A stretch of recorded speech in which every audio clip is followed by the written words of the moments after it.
Hello everyone, कैसे हैं आप सब। आप सभी का मॉडर्न एजुकेशन .com चैनल में स्वागत है। दोस्तों, आज इस वीडियो में आप लोगों से 12th क्लास के सब्जेक्ट केमिस्ट्री उसमें चैप्टर 2 बिलियन से कुछ रिलेटेड प्रश्न करने वाले हैं। तो चलिए दोस्तों, वीडियो को स्टार्ट करते हैं। तो पहला प्रश्न पूछा जा रहा है, परासरण दाब निम्नलिखित में से किस समीकरण द्वारा व्यक्त होते हैं। आप ऑप्शन के हिसाब से जवाब दे सकते हैं दोस्तों। तो आप ऑप्शन के हिसाब से जवाब देख सकते हैं। ए ऑप्शन है P बराबर CRT, बी ऑप्शन है P बराबर CT by R, C option है R बराबर RC by T, D option है P बराबर RT बाय C। तो इसका सही आंसर क्या होगा दोस्तों? तो इसका सही आंसर हो जाएगा दोस्तों डी, इसका करेक्ट आंसर हो जाएगा। अगला प्रश्न पर चलते। दूसरा प्रश्न में पूछा जा रहा है दोस्तों, अर्धपारगम्य झिल्ली से परासरण क्रिया में निकल पाते हैं।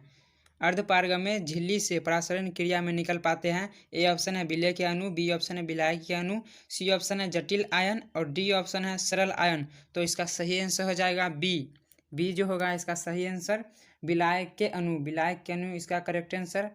अगला प्रश्न पर चलते हैं। इसमें पूछा जा रहा है, आदर्श विलयन का निम्न में से कौन गुण है। ए ऑप्शन है यह राउल्ट के नियम का पालन करता है, बी ऑप्शन यह राउल्ट के नियम का पालन नहीं करता है, सी ऑप्शन ए और बी दोनों, डी ऑप्शन इनमें से कोई नहीं। तो इसका सही आंसर हो जाएगा ए जो होगा इसका सही आंसर हो जाएगा, यह राउल्ट के नियम का पालन करता है, यह राउल्ट के नियम का पालन करता है।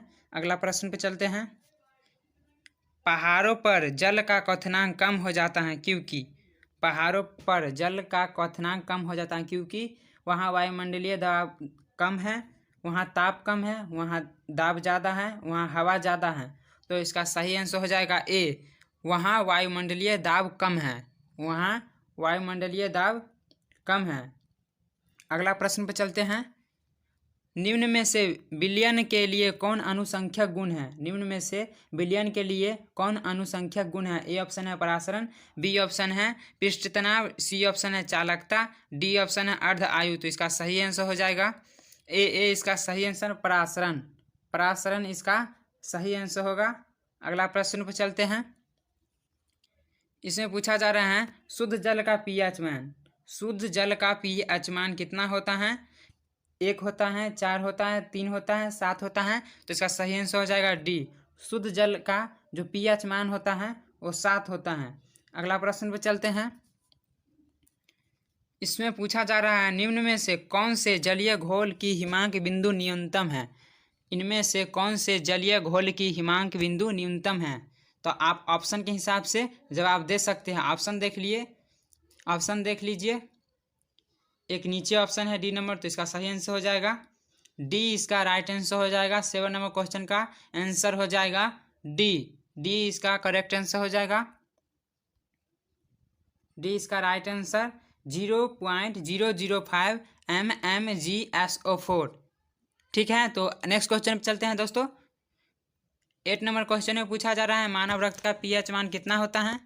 तो मानव रक्त का पीएच मान कितना होता है। ए ऑप्शन है 6.5, बी ऑप्शन है 7.0, सी ऑप्शन है 7.4, डी ऑप्शन है 8.2। तो इसका सही आंसर क्या हो जाएगा। 4 ऑप्शन में से इसका सही आंसर क्या हो जाएगा। तो इसका सही आंसर हो जाएगा 7.4। मानव रक्त का पीएच मान होता है 7.4। अगला क्वेश्चन पर चलते हैं। इसमें पूछा जा रहा है, 0.1 MBA NO2 घोल का वाट हाफ गुणक 2.74 हैं तो विघटन स्तर हैं।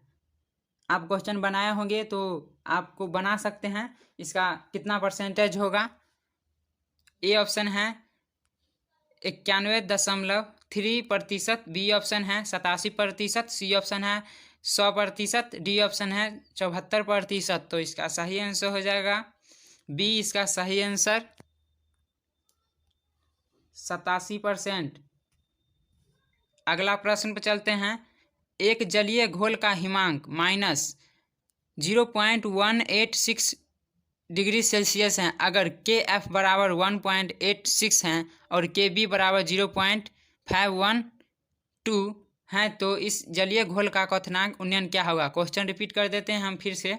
एक जलीय घोल का हिमांक -0.186 डिग्री सेल्सियस है अगर के एफ का मान 1.86 और Kb का मान 0.512 हैं तो इस जलीय घोल का क्वथनांक उन्नयन होगा, क्या होगा?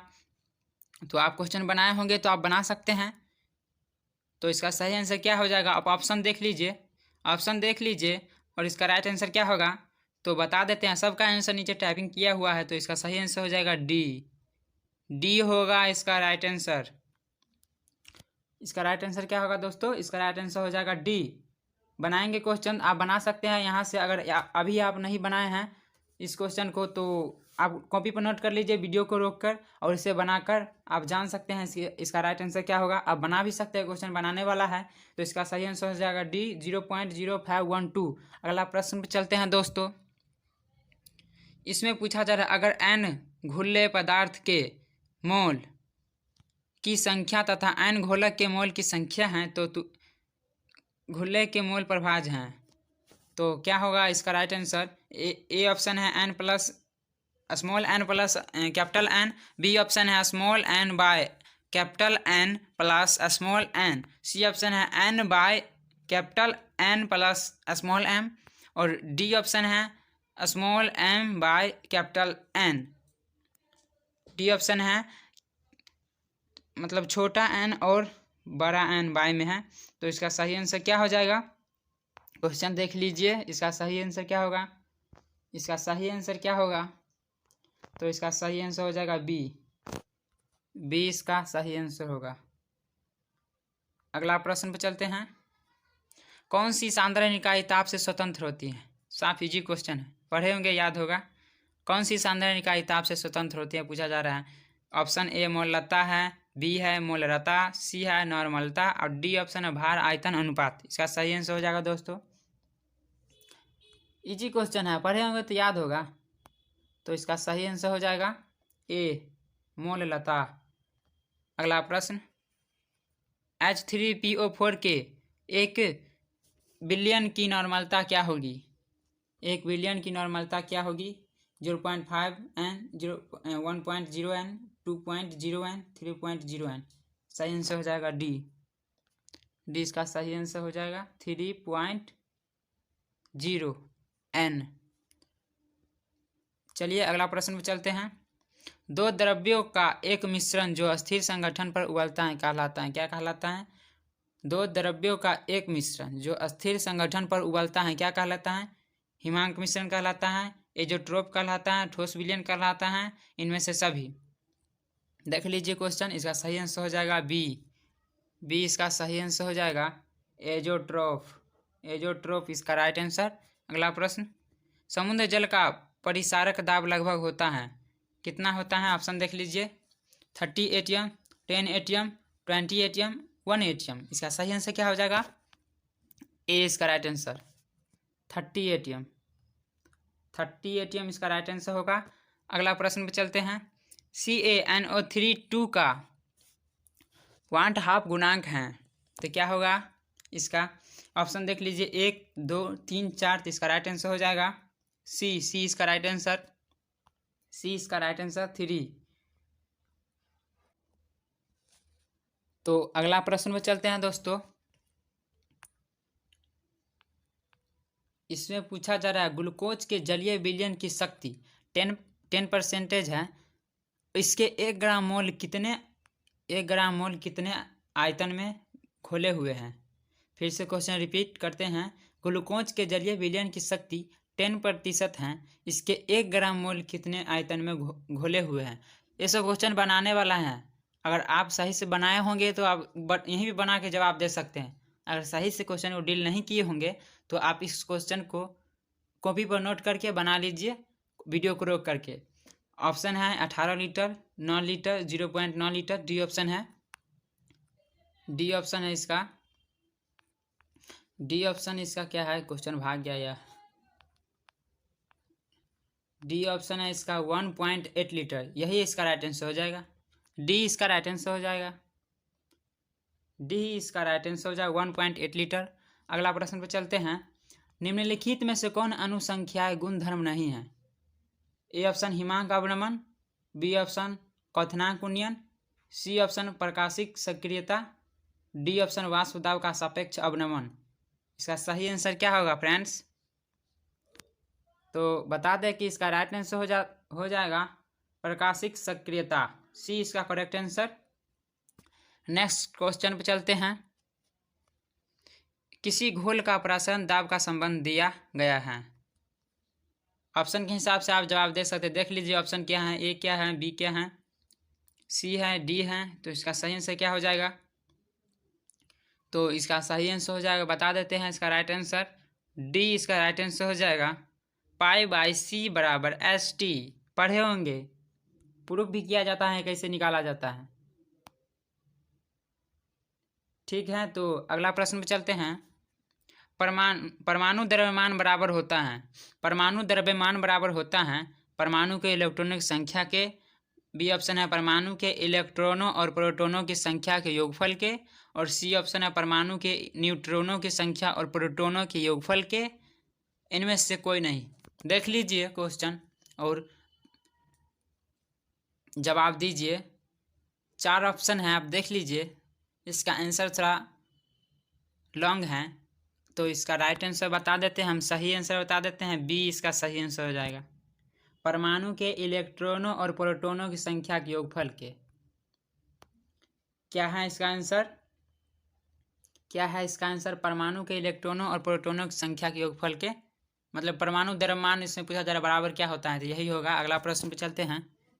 21 नंबर प्रश्न। किसी विलयन में विलय का मोल प्रभाज व्यक्त किया जाता है। किसी विलयन में विलय का मोल प्रभाज व्यक्त किया जाता है, तो क्या होगा? ऑप्शन देख लीजिए, थोड़ा जल्दी चलेंगे। तो क्या होगा देख लीजिए, 4 ऑप्शन है, डी में इनमें से कोई नहीं है। उसके बाद 3 ऑप्शन बचा हुआ, आप सही से देख के आंसर जवाब दीजिए, हम बता देते हैं। तो इसका सही आंसर हो जाए दोस्तों, ए इसका राइट आंसर हो जाएगा।